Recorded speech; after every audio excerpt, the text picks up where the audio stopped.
Hi everyone, my name's Alicia. First of all, I do want to apologize for my voice. It's been lost for a couple days, so I hope you guys can understand me. But I'm going to try my best to speak as clearly as possible. So my migration story, it focuses on my parents, of course.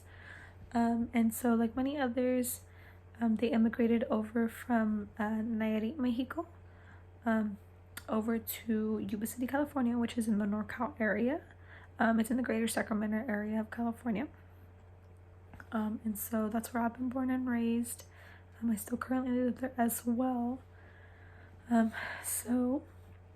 they moved, they immigrated over in the early 90s. And entering the early 90s in Nayarit, I just want to bring up the article that I had found. The article that I had found, it focused on Huichol people. So that's like a native group, indigenous group of people. And it focused on the relationship to the landscape and how they represent themselves to make claims for territorial rights. And so one thing that I learned going through the article is that during that time, responding to the mestizo influx, an armed Huichol movement arose in the 1950s, and in alliance with the non-governmental organizations and other non-state actors, in the vanguard of international territorial rights claims, arose in the 1990s. So that's kind of what was going on during that time in the 90s, and it's kind of been going on for many decades now at this point as well. But they did, since the 90s, various indigenous territorial groups have responded to re-territorialization and nourishing of Huichol claims. And so they've kind of been going back and forth with like ecological and economical senses with the government, and getting their claims for the landscape and the territorial rights that they make claims for. So that is one thing that I found really interesting, because a good amount of all of what was happening did happen in Nayarit during the 90s. So I thought that was pretty interesting. And on to the next thing, I did interview with the 2 interviews that I had conducted. The first person that I interviewed was my older sister, and the reason why I chose her was because out of me and all of my siblings, she's the only one who was born in Mexico. So a lot of times we kind of go to her for any questions that we also have that we might not know. And so she was born in Mexico. And she was only about 3 when they had immigrated over from Mexico over to the United States. So she was really young. And the first question that I had asked was the motivation for migration, and why did a majority of our family members immigrate. And so during that question, during the interview, she kind of mentioned things that like many other people can relate to as well, is how in Mexico our family was really poor. And so in order to get formal educations, my parents would have needed to travel outside of the local area, because the place where my parents are from, it's a pretty small town, so you do have to travel. So they would have needed to travel outside the local area if they wanted to go to school. And realistically, my parents weren't going to get an education even if they wanted to, due to money and resources. So it just wasn't really in their book to really do that. And most of our family didn't get an education either, so it's not really something that was out of the ordinary. But she had also mentioned that in order to make it out of poverty, my parents, they couldn't stay there, and so eventually they did decide to leave. And at that point, when my parents had left, my dad, he had already been to the United States about 2 to 3 times with some other family members, and like he had already been working out there. And so they knew that they would work in the US and live a better life than they would have in Mexico. And then, so the next question that I had asked was, what was her experience during migration? And like I mentioned, she was really young when she did immigrate, so she doesn't remember too much. So she really, she kind of told me that she goes based off the stories that my aunts and uncles tell her, as well as my parents. But she did mention a little story that apparently they would tell her to hide, like she was playing hide and seek. They would tell her it was kind of like a game when they were crossing over the border and everything like that, when they were hiding from border patrol. And so when she would play hide and seek, eventually she would just fall asleep. And that is something that they say. She said it might not be true, They might just be saying as a joke because with our family you never really know, which I completely agree. But according to her, that's just a story that she has been told for a really long time. So that's why she does think it's true. And so because she was so young, she doesn't really remember the actual journey crossing over. And they also asked about adaptation to a new country. And then, so learning English was probably the hardest part for her. Because she was so young, she could catch on to it a little bit easier. But it still was difficult, and being the first child of Mexican immigrants who only spoke Spanish, she could only practice so much English other than at school, because even at school there is a large amount of Spanish speakers that she would go to school with as well. And so being the oldest in our family, she was kind of like the guinea pig. So she was the first student that my parents ever had to register into school, kind of had to take care of all of that stuff.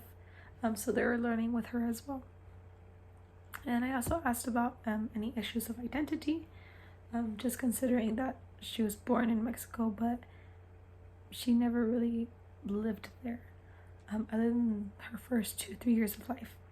And so she let me know that she had never really had any issues identifying herself, or she feels like her family never really did either.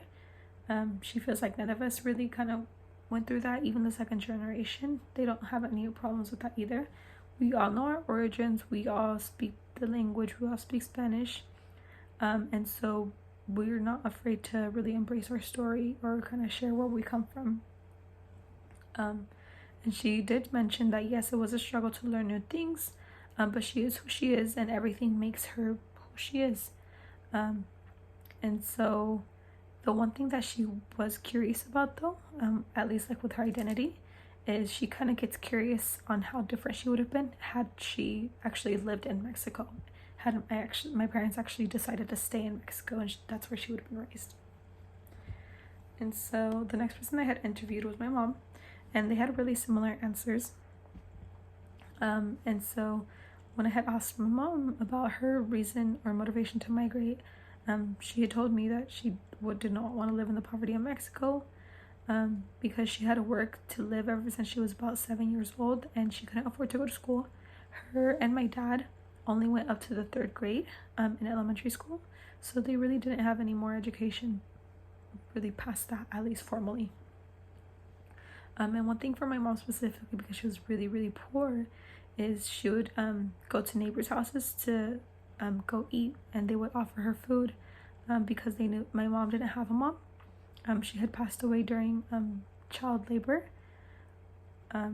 or while giving birth to my mom's what would have been sister, a younger sister. So my mom didn't have a mom, and so she would kind of try to find like a friend or a neighbor that she could trust, and she could be around when she was little, so that she can get food and actually have a meal if there was going to be a meal.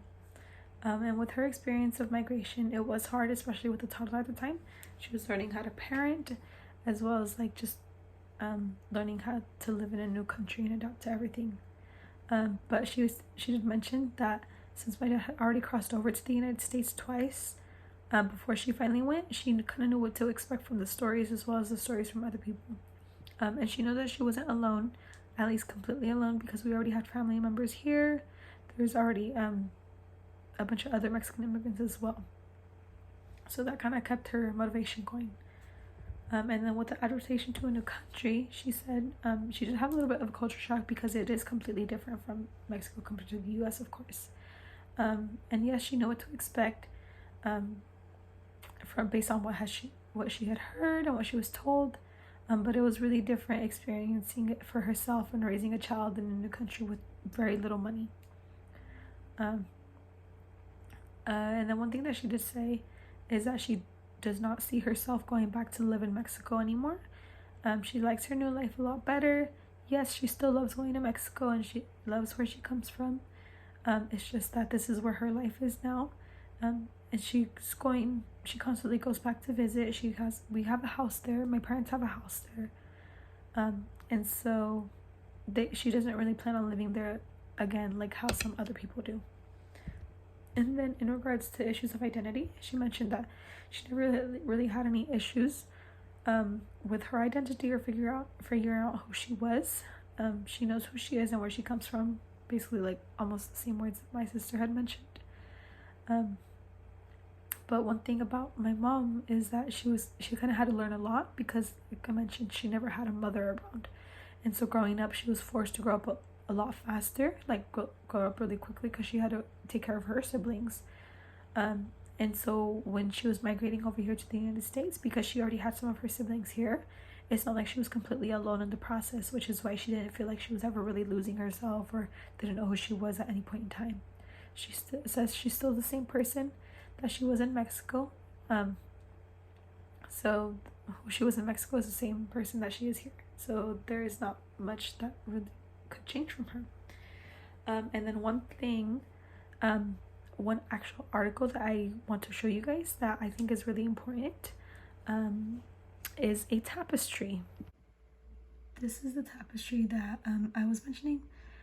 We have this hanging up on our wall at the house. I couldn't really bring it down because it's like pretty stuck on the wall, hanging. So this is the best that I could really do. But we have this hanging in our house, and it's the history of Mexico. It's a painting done by Diego Rivera, who is a well-known Mexican artist as well. And here you can kind of see the emblem that is on the Mexican flag. You can see the native people, the indigenous, at the bottom, and also kind of at the top you can see the colonizers.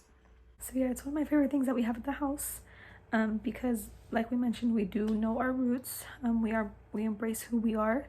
We're not shy to share our stories or anything like that. So I think it's really good to have a piece of history kind of like on the wall, just to have it kind of remind ourselves where we come from. But yeah, so thank you guys for listening to my story, and I can't wait to hear everybody else's as well. So, and thank you guys for bearing with me with my voice.